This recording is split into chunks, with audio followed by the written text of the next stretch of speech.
Hi, I'm Bob Safford, co-CEO of Genestar, and I'd like to take this opportunity to thank you for being with us this afternoon. I've been asked to give you a little bit of my background. I was raised in a family, a great loving family, oldest of 4 kids, and my mom and my dad were just terrific influence in my life. My dad was a very successful businessman, and from a very early age he taught us some principles that he felt were extremely important, and many of those principles have really formed the kind of person that I am today. One of those principles was goal setting. He always was putting on us the importance of goal setting. We had objectives growing up as kids. We had very high expectations in our lives. We had standards that we had to live up to. Another principle was entrepreneurship. It was really expected that we would go on to university and that we would one day own our own business or start a business. And so after university, I started doing the typical corporate interview thing and just kind of seeing what was out there. I graduated from Colgate University in 1979. Which is a very good semi-Ivy League school up in the northeast of the United States, and very good education. And I started looking around, interviewing with corporations, and really trying to decide what I wanted to do. But as I had those interviews, and I spoke with the interviewers, I started asking questions, and I became increasingly uncomfortable with their answers, and that maybe this was even the right direction in my life. I guess I was a bit naive, and as I would ask them, well, when would I get my first pay rise? I didn't even have the job, and I'm asking about the pay schedule and the pay rise, and I'd ask, how often promotions take place. And I was just unsatisfied with the answers because they would tell me, well, there was a particular schedule, and once I stayed with the company for a couple of years, and then I'd move on to this pay scale, and promotions would be a result of every 6 months there would be a review, and I'd sit down with whoever my supervisor was, and they would fill out the paperwork and put it in my file, and then when there was an opening, when somebody else died or moved on, I would be one of the candidates who would be interviewed. And I really felt like, as I started thinking about that, is that my future was going to be under somebody else's control. And I really started evaluating, is that what I wanted? I grew up in an ambitious family. I was a competitive swimmer. I was competed at a very high level, and I liked being able to control my own destiny. And as I started looking into the job market and what I could do or what I couldn't do, and the restrictions that would be placed on me, I could tell that I was not going to be happy with that. So my dad, who was at that time, he was president of a life insurance company over in North America, told me about this company that was getting started down in Atlanta, Georgia. It was the A.L. Williams Company. And he said that he felt like that I would take a look at it and that I would fit right in because it was made up of a bunch of old athletes. And so I still to this day wonder what he meant by that.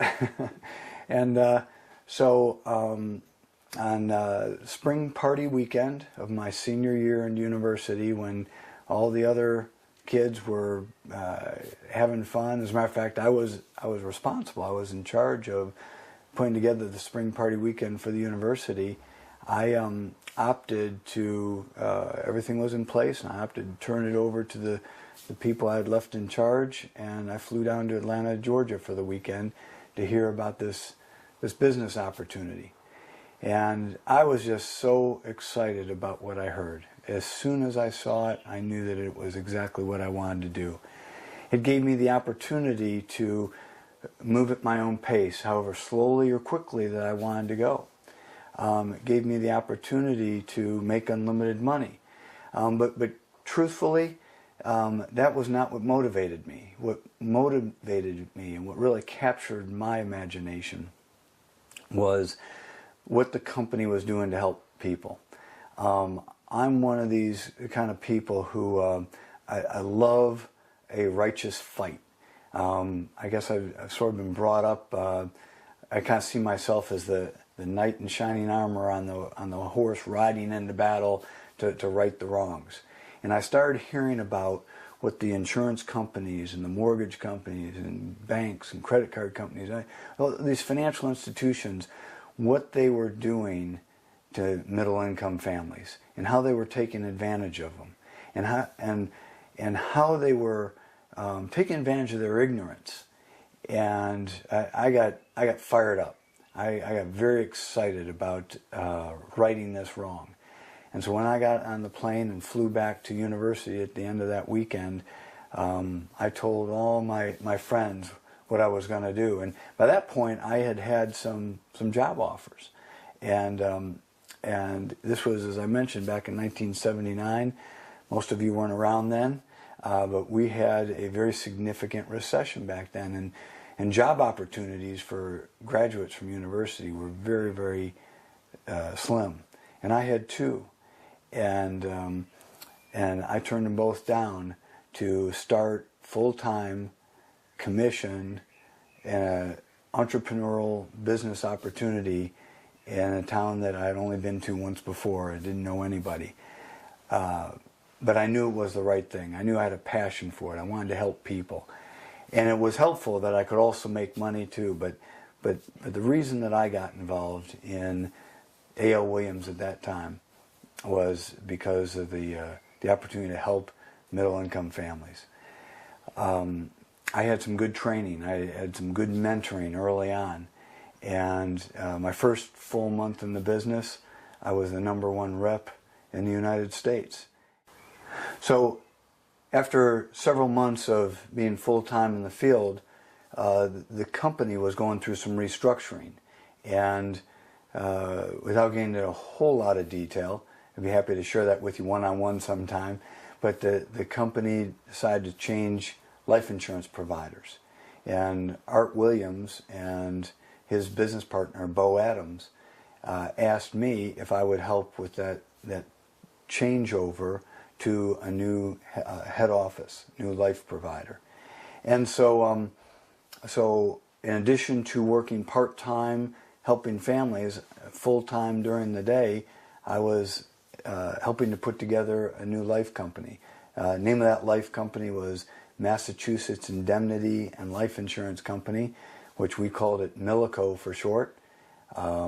Today it's now known as Primerica Life. And so in January of 1980, the A.L. Williams Company changed life providers, continued to grow, and 6 months after that, my dad also joined the company, and we decided to start our own family business. My responsibility was to set up the various operations in that company, and as a matter of fact, I was responsible for helping to interview and hire the young man, about my age now, who is now the president of Primerica Life, and that was about 35 years ago. And what we did is we put in place a company that its sole purpose was to be able to help families and help middle-income families get the products and the service and the education that they needed. My responsibilities at that time, in addition to helping to set up the various divisions, was also to go around the country and train the offices.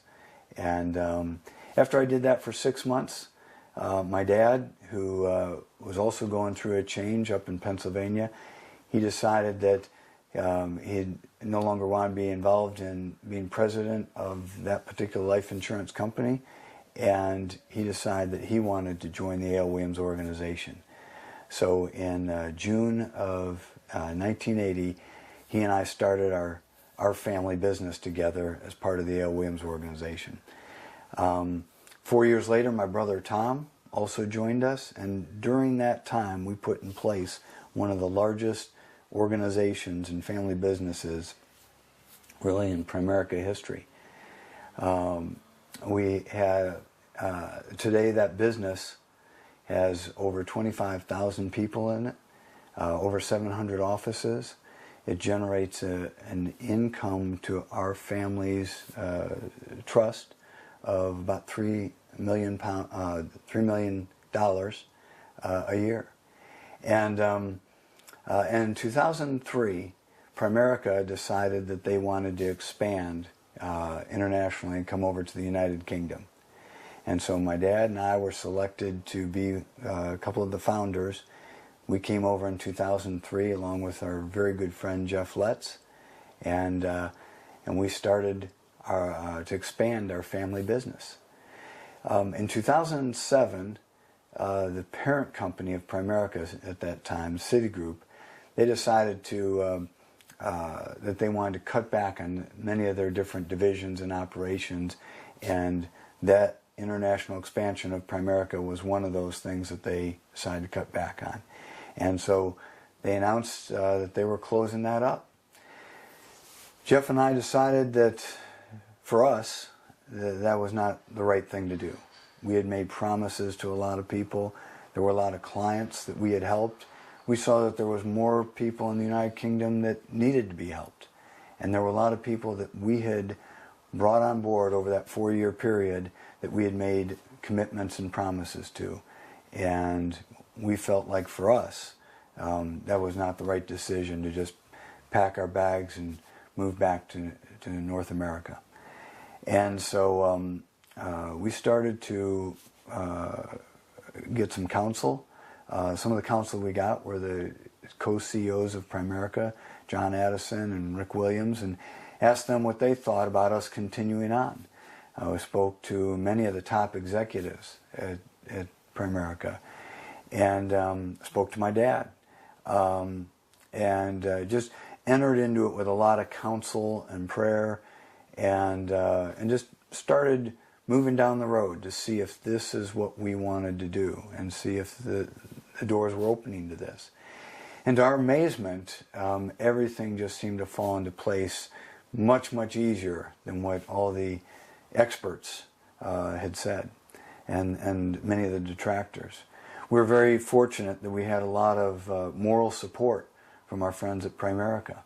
We were very, very fortunate that we had tremendous loyal following of people who had been previously with the Primerica group here in the United Kingdom, and who wanted to continue. Because without them, we would not have pursued it. But in 6 months, we had a fully operational company, and the pieces just seemed to fall into place, and we opened our doors for Genistar. And Jeff and I, and the founders, are just very, very excited about where we see the company going. We are here to help middle-income families. That's our purpose. We want to help families become debt-free and financially independent. But what I'm most excited about is the change that we are making in people's thinking. People come to us all the time and say, "I'm so glad I joined Genistar, because one of the biggest things that I've got out of Genistar is it's changed the way I think. It's changed my mindset. I'm now thinking in terms of I have control over my destiny, not my employer, not my creditors, but I can actually make a difference. I can make a difference in my family and my family's legacy." And so we just invite you to come and be a part of what we do. Come be a part of changing families' lives, and come be a part of changing a country and a legacy.